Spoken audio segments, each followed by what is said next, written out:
شدم کف خیابون بچگی کار میکردم در میومد پول یه سریا نمیفهمن حال منو خوب تا الانم هرچی داشتم بوده مال باباشون ما که میدونیم جیبت بسته به جیب بابات گل نه دیگه واسه همسن و سالات تو نمیتونی یه درصد ما باشی نمیشه بخوری زمین و تنها باشی دم یه سری گرم آدمای باهش خدا بیشتر بده به خاکی و با مرامش اونا میدونن شرافت مهمتره پوله با پول نمیکشن برای کسی خطشونه دم اونای گرم که زحمت میکشن پول چیه اعتبار یدک میکشن تو کارشون سختی و گاهی عذاب میکشن ولی گیریمشون و خودشون عذاب میکشن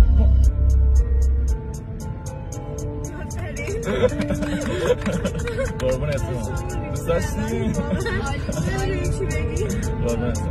فقط جسارتا این که این دوربین مخفیه دست کن دوربین مخفی و اجازه پخش میشه بدین